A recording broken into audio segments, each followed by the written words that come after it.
The Connector Next Door is your invitation to meet the natural connectors all around us. They represent the everyday event planners who are energizing their communities every single day. Their stories are familiar, fun, and full of charm. Your host, Lisa Garrow, is a lifelong event planner and has been a connection strategy coach for over a decade. She knows events can become energized connecting points where communities can gather and grow. Let's listen in as she strikes up a conversation with today's Connector Next Door.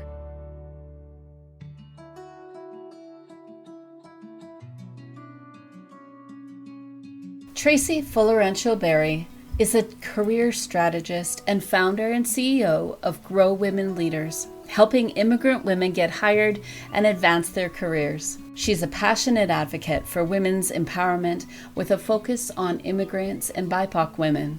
In 2017, through Grow Foundation, she launched Project 150, Accomplished Immigrant Women in Canada, and the Speak Out Women series. Recognizing the gaps in empowerment, leadership, and career development services, she founded Grow Women Leaders in 2018.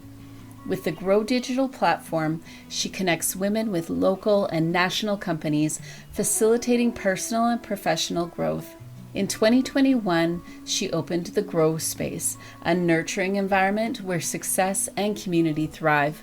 At the heart of this space lies Nurture, an ongoing co-creative support with amenities like training rooms, workstations, and event space, along with childminding services. Throughout her career, she has dedicated herself to helping thousands of women access new opportunities and reach their full potential. And she's only getting started.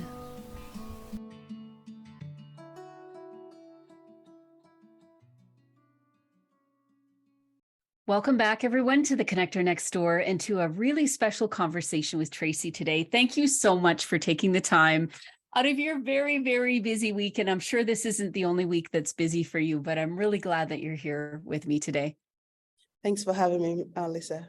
I've been up in Edmonton a few times in the last year, and we had the grand pleasure of actually making a human connection after I don't know how you popped up on my Instagram feed, and there's just so much that you've got on the go. But what a gift to be learning more about your work and learning more about you. Before we get started, what I would love to hear from you is, what does connection mean to you? All right. Thank you so much, for that question, Lisa. And of course, we've been able to do the human connection, which is amazing that we did. And of course, your question, back to your question, human connection is very essential in our society. You know what I mean? It is the ability to be able to interact in an amicable way with one another, trying to interconnect and interwork and, effectively putting that into how we interact with one another. I think that's what that will mean, a connection. And I do that every day of my life. This, the ability to be able to, connect women, especially to what they love doing when it comes to their career. So it's just interaction with one another as humans. I love that. And I love when we first met, we actually had coffee in the Nurture Cafe. And what was really beautiful about that experience for me was that it was so evident that you are in this space, even though you're really busy, even though you have a lot going on, but it seems your heart is to nurture. And I'm sure it's women, their kids, their families, communities at large, but at the same time, the one-on-one connections are so important to you. Tell me how that works for you, or how you actually slow yourself down long enough to really nurture those around you.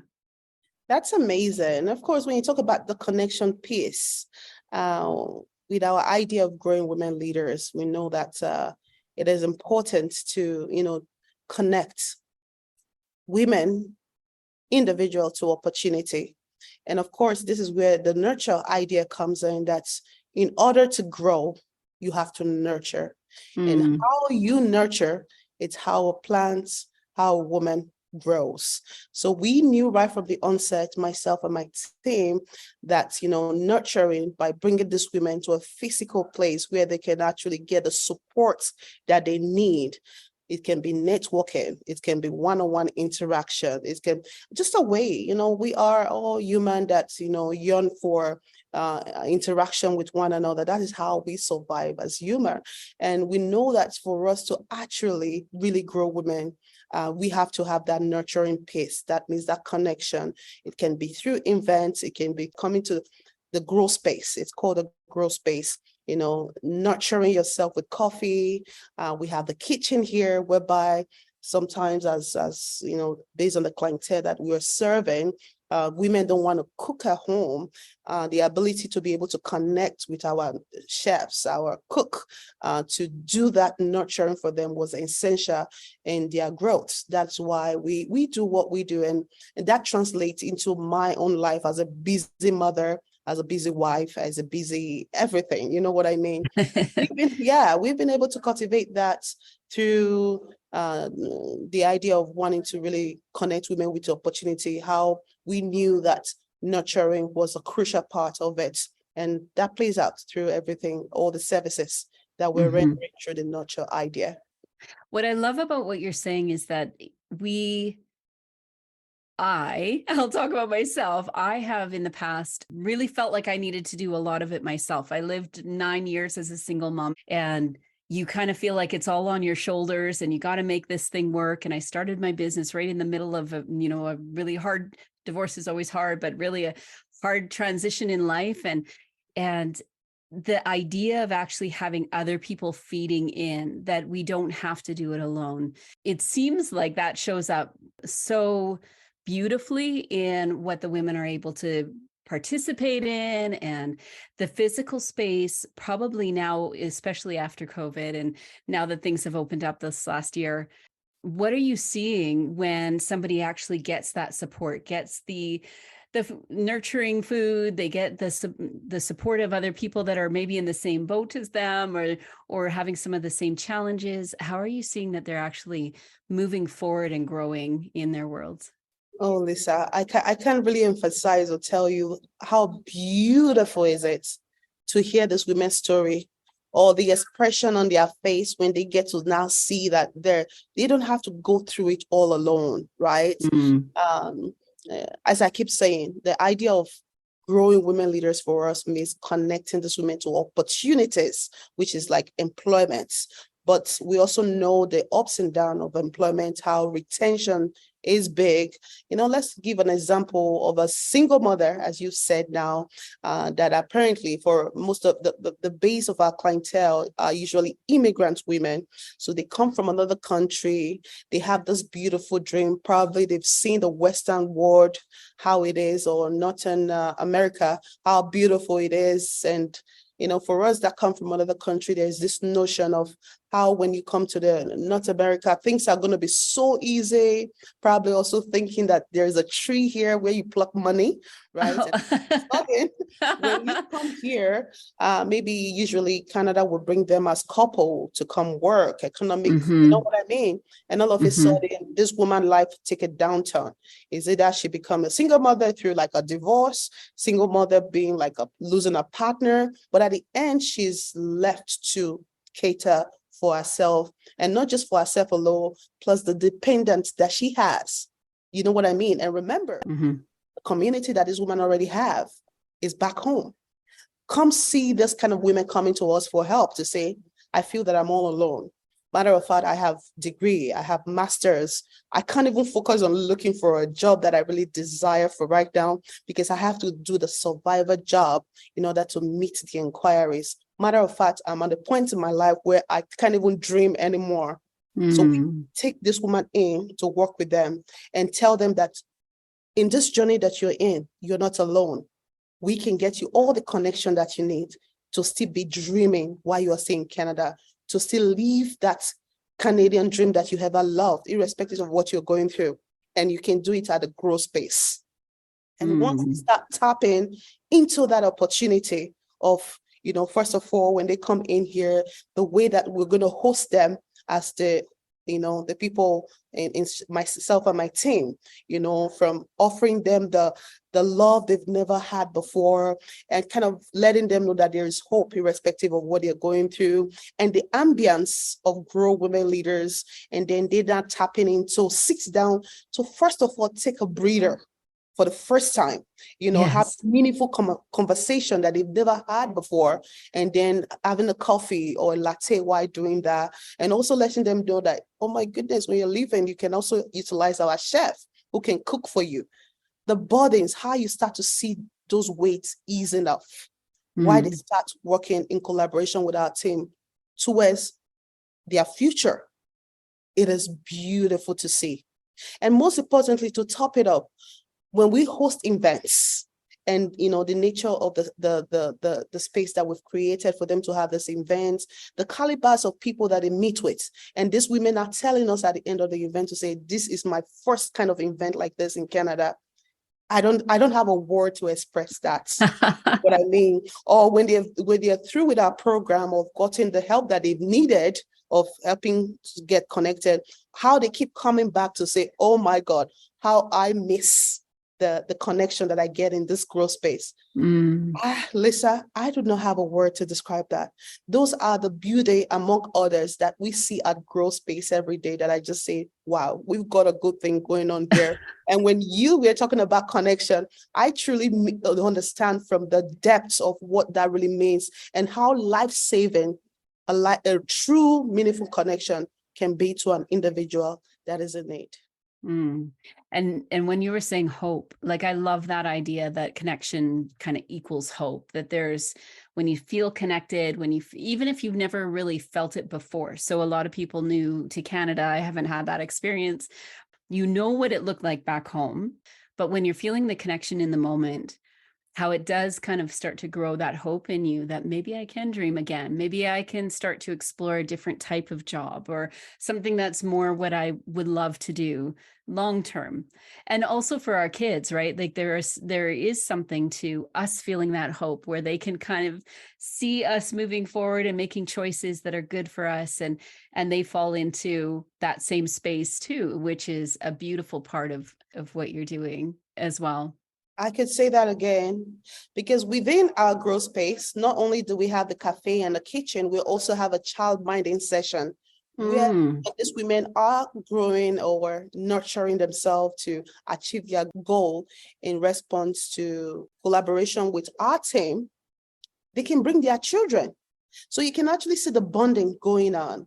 The kids actually walking alongside their mothers, or is it during the time of networking, where the women can come with their kids, and network together, or leave them at the childminding session. The kids will be watching their mother do what they do, being it, wanting to start their business or wanting to find an employment, that they are parts of that. And you can see the bond. Sometimes the women are in class, the children walk in to come sit with their mother, or even try to translate for their mother. It's just so amazing. So this connection of a thing is not just us trying to connect those women to opportunities such as employment out there, but we also see it also play out in trying to build bond between these women and their mothers, their children, or their friends that they get to meet. That's right. I can show you pictures afterward, or maybe go on our page. You could see these women, having break together in the space, just foster that, creating new relationship within this place. It is a beautiful thing, a beautiful. Oh, that is so neat. It's interesting because for Mother's Day, my girls took me out for the afternoon. We had some fun. They're adults now. But one thing that they mentioned, because we moved a lot when they were young, and they said, if we had stayed in places, probably you would have made friends with our friends' mothers or our friends' parents. And I'm like, yeah, that's sort of how it sometimes works, is the kids become friends, and then there becomes this wider community of people that start to get to know each other, and kids can be that for us too as adults, which is kind of a cool part of what a community is. It's not just about parents kind of creating opportunities for our kids or our families, but that connection can happen no matter what age you are or what stage you are in your career too. And for me, I'm very on the very shy side. I have to say, people will be like, Ah, oh, Tracy, oh, no, I'm a very very introverted. I can resonate with what you just said now. Like when I go um to maybe the grocery store, and for me, because I'm always like looking around, I don't like that too much, except I know you. My kids, when they go with me, the ability to say, "Oh, mommy, did you see that? Did you see?" Like they put people. It's so funny how the kids can also help you with your, connection as well, and they even do more. Like we see that. they will. Like, now they are friends with friends, and now they want to connect their friends, mother to their mother, right? Just like Yes, kids would do to exactly. me when I'm at the grocery store to say, come meet this woman. She's this, she's that. I'm like, oh my God, please don't. It's very cool. And I think the neat thing too is as we build our careers, that's essentially what it is. People used to say, oh, it's who you know. Well, I moved so much that it was like, well, I don't know anyone in this city. So I have to figure out how that works. But it is that it's like one friend introduces you to someone else, or you go to another activity or another event and opens up the door, which is really so much fun. Every acquaintance, every friends that I have ever, like I have right now, my kids is through my children, right? So Yeah. then We the should just tons say of thanks to our kids, hey? they're very good. They're very good at what they do, absolutely. But Ah, that thing, that what they do outside in the real world, because they know how important connection is, because they live with their mothers at home. They can know how lonely it could be when their mothers are by themselves, and they also know that my mother needs somebody to talk to. Hence the reason why they want to foster or push their mother to wanting to talk to people. That is what we're creating within the Grow Lounge, because sometimes it's easier said than done. Connection can be very hard than we think yes. it is. So that's why it's very important to create a safe space. Though our kids get to do that at the grocery stores most of the time. So at Grow Women Leaders, we're creating a safe space to do that, not just with the opportunity that can change their lives, such as beginning a new career or encourage or start connecting them with employment, but also to interact and connect with one another. We know how important that can be on their well-being. Mm, very beautiful. Now I know this when it comes to what Grow is and how you've been really nurturing and growing this, it didn't come out of nowhere. Your story is a fascinating one to me. And the fact that you actually had to do a whole lot of work before you got to the place where now you have got a space, you've got great funding, you've got a great community, and still growing, lots of probably innovation happening. But can you take us back to where this actually started? How did you feel like this was an important thing to research, to find the stories that were out there? And if I'm remembering right, you went across Canada to find stories. Absolutely, and Lisa, this is I always tell my team, like when you listen to a poet or a musician or even a movie, it always ties back to the writers, the musicians, or the poets' experience. Hence the reason why to what I do today, how it's very important to me, because it's also tied to my journey. As an immigrant to Canada, young and naive, you come into Canada with the awareness of what I'm leaving my family back home. I'm going to be a change maker to change everything, in this family. And then you have the opportunity to come to the North America that you've been dreaming of, you've been seeing on the TV right from when you are a child. And then, of course, when you had the opportunity to come to Canada, you were like, where is the tree where the money grows so I can start plucking this money and sending it back home? Apparently, it's not like that, right? Then you would then know, like, oh my goodness, there's things that are called cultural shock. There's the code, there's the language barrier, there is all this barrier that nobody talks about other than watching the movie on TV. That you have to encounter as an immigrant, and not just an immigrant, but as a young immigrant. The struggles that I had to go through, and me not just going through it, seeing other people, other women that has good potential going through it. And then you're wondering, what have I done wrong? Is it just something that is after me? What is, you'll be having all these thoughts, right? But why, they said, how do they, there's this saying that say, you attract who you are, when you're trying to, integrate into a country, you're going to be seeing people like you. I always tell my team about reticular activating system. I don't know if you witness it. Once you said, I want to buy this car, and all of a sudden you start seeing that kind of car, you're like, what happened? You know what I mean? So that's how it is in the real life. You start to see people that are also going through that journey. It's like you guys are in that boat together, struggling. I think that was when I made up my mind to say, if I ever break out of this situation that I'm facing as an immigrant, I will make sure that I will never let another immigrant go through it, which a lot of us immigrants always say. But it's a very calculated and risky venture. It's like a blind man wanting to lead a blind man. You know what I mean? Yes. I knew that in the back of my mind. And because people that I grew with, even my family know that I always have the heart since I was a child to always give. Like if you talk to my family right now, they'll say, oh, she's doing what she's doing today. Very unconventional career path. We are not surprised. Tracy is always doing that right from the onset. I really wanted to do that. And the opportunity came when I moved from another province to Alberta, and it was Canada 150th, to share the story, to do something amazing. I thought, oh my goodness, Canada is celebrating 150th. This is an amazing opportunity to do something tangible. It was just a thought that I had because I've been thinking, what they say when you all been premeditating stuff for a long time, you see the opportunity. So I saw the opportunity to create what I just thought about one night. Was crazy because I just moved to Alberta. I don't even have the network. I don't even have a connection. I don't even know the streets. I don't even know anybody in Alberta. I'm like, I'm going to do this. And the funniest story of it all is that I am so shy at that time, but I think I've evolved with the project already that I don't even know how to celebrate a birthday party for my kids. I always do it within my family because I don't know the connection. You know what I mean? Okay. So to even thought about doing this project on the scale was just me risking. And guess what? I started it not looking back with no budget put in place, not knowing what to do, never done anything like this before. I think it just took a life of its own. And we going across Canada to say, what was I trying to accomplish there was, I don't have money to give to these women, but I knew that irrespective of me struggling and seeing other women going through this, there were still other immigrant women that were succeeding. How about if I go hear their story on how they're doing this? Those stories that I gather is going to be used as an inspiration to help other women to say, there is light at the end of the tunnel. That was just the idea. And that's, before you know, it just started expanding. We started going to different cities.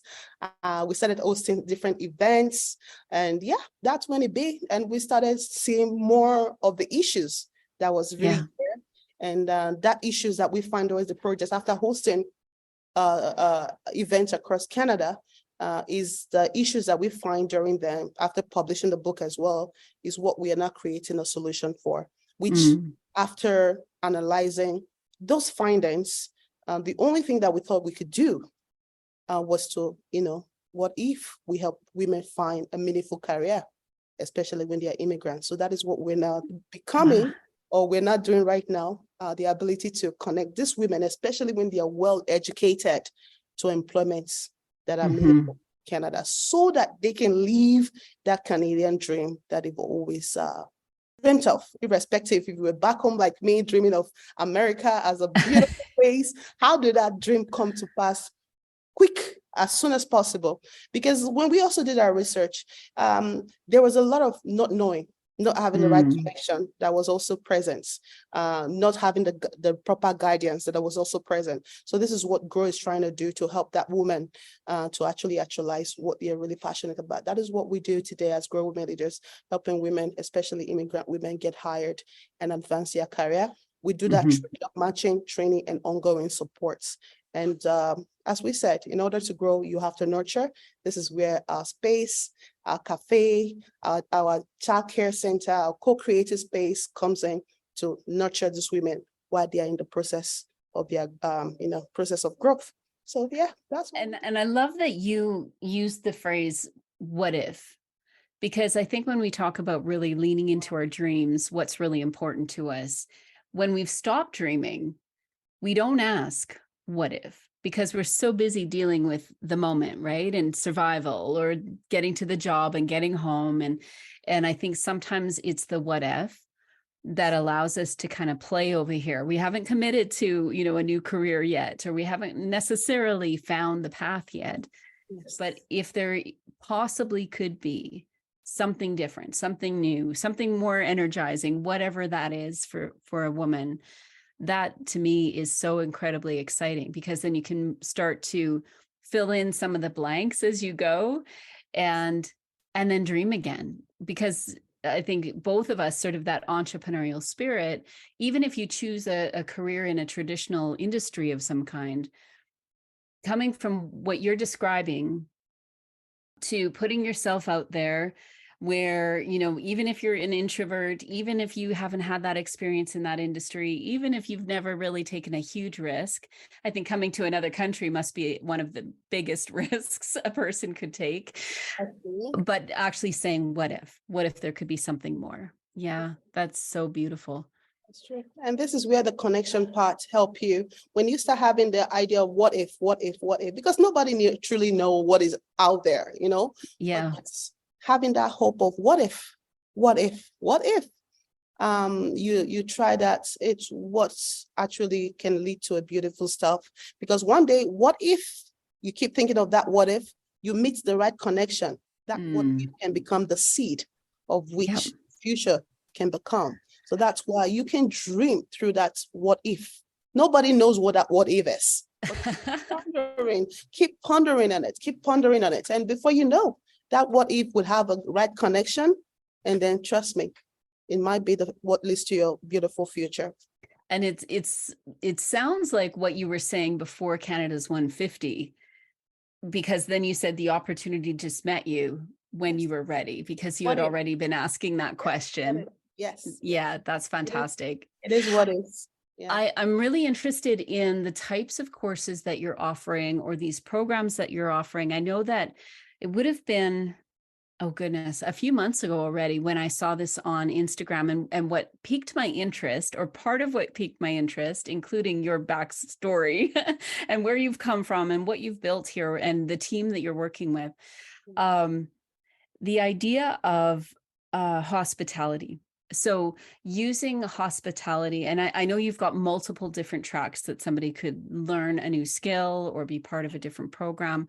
Here, the people listening to this are people that are planning and promoting their own events. I would love to hear from you why hospitality was something that you wanted to go into, as far as some training, some support, some mentorship for women wanting to get into that particular industry. That is a very good question.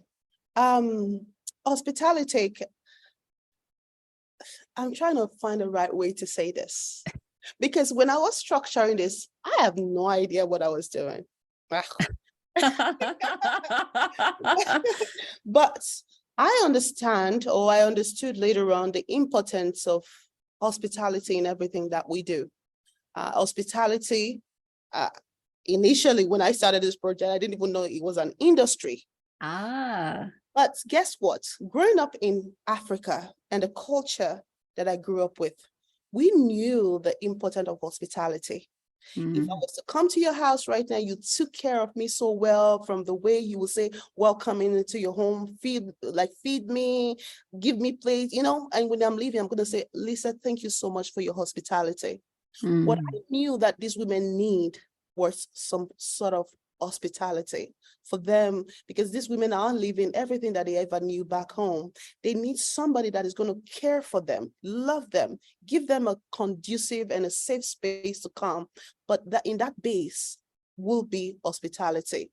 So when I was looking, I don't know, this is where I feel that it was just, I thought about it, that what if I had this idea of what I want to do, and I kind of manifested it to life, and I keep manifesting it to life. That is all that I have to say.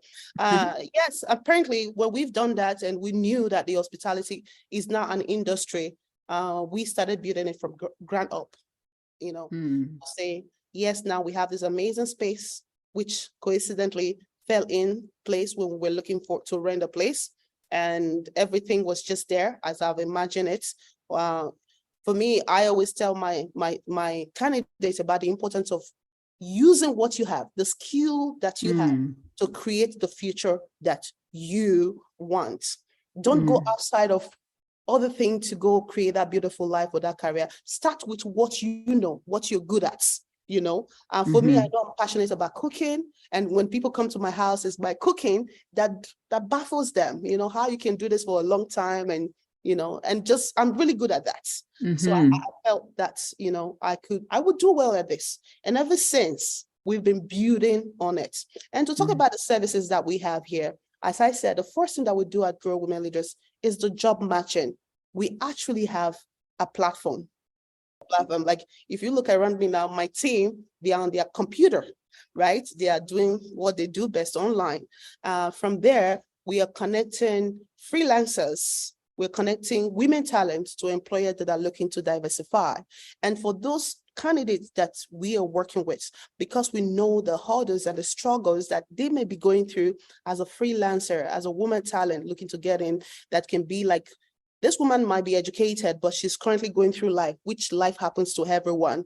What if we create the space that is based on hospitality to support her? That is the nurturing process. But while we are also in that nurturing process, how can we use that venture to train more women? So it's very intertwined. Trust me, the idea of Grow Women Leaders. And of course, this is where I usually would throw my question back to the host and say, what does Grow Women Leaders mean to you? And when I let you ponder upon that sentence, you will see that growing women leaders, it takes a lot. You know what I mean? So whatever that takes, minimizing it to something that is very tangible is what we're trying to grow women leaders in at Grow Women Leaders, which we base the whole concept upon hospitality. Because a woman, we feel that a woman that chooses in life and that have a good career is an empowered woman. How can it be if that woman don't have a nurturing space and a space of a safe and supportive space? This is what we have at Grow Women Leaders. And we just make use of whatever services that we have to keep replicating for itself. So that's what we do at Grow Women Leaders. And we're really excited about it.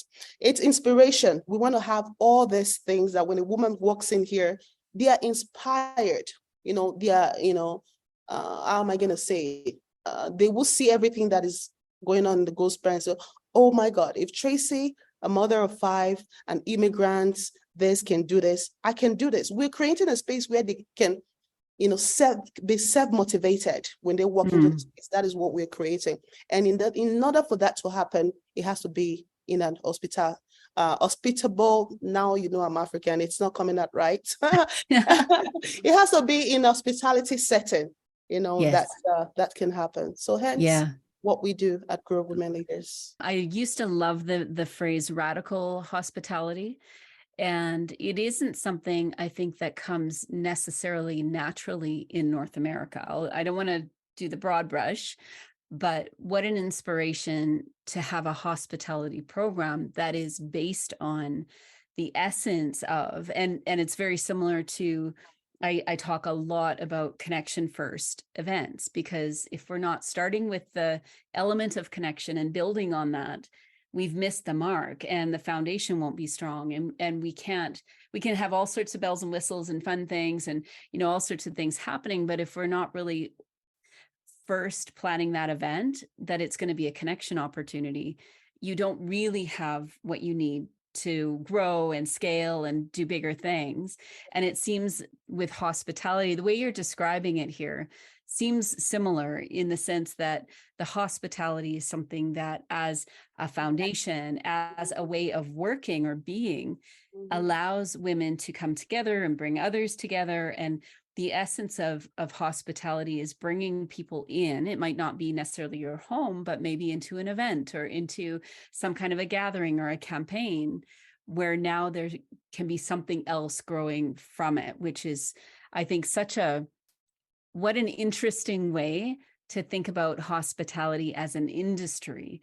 It feels so aligned with how we speak and how we train here at Candy as well, because we know it's humans that attend events. It's people that want to feel connected. We can dress up and have all those great things happening, but I love how you've described it. That's such a beautiful way to create a foundation for a program around hospitality too. Thank you very much. So when you're looking at, let's say, even just the next year, because I know you've got, that probably even feels like long because you've got so much happening every week. I'm sure you're inventing things and changing things. What does this next year look like for you? What are you excited about? That's exciting. My team and I, we've worked so hard. Like, they're in the background right now. I don't know. Like, they believe in this vision of helping women, especially immigrant women, get hired and advance their career, and building that on the foundation of hospitality, because that's how you bring the people in, giving them that, TLC, tender love care, so that they can know that they are loved, so they can dream big. And what we have ahead of us is huge. The ability to now replicate what we've now created, this beautiful vision that we've created, that we've seen, that is truly working for women to really dream and pursue their dream, hence giving back to the economy. Because it's not the women that is just dreaming here and becoming what they want to be. Do you know the implication, the economic implication that this results to? Amazing. It ties to the GDP of Canada, because when a woman can truly imagine supporting a woman to earn, six-figure salary, how she can be able to freely spend in the community, it goes back into that. So because we've been able to prove that there is a success in this, we want to replicate it across Canada. We want all women to be able to access this. We want more employers to be able to join this movement, because it's not just a movement of, empowering women. We are bringing equity to the workforce, which we don't want to go into, talking about, the discrepancy that is still there when it comes to employment equity. So we want employer to be part of this. We want to be able to create more diversity. We want to help what we've created here to bring diversity into different workplaces in Canada. So that's what we're looking for. We have this talent platform now that we want to grow. We want all women to be in that platform, all employer to help.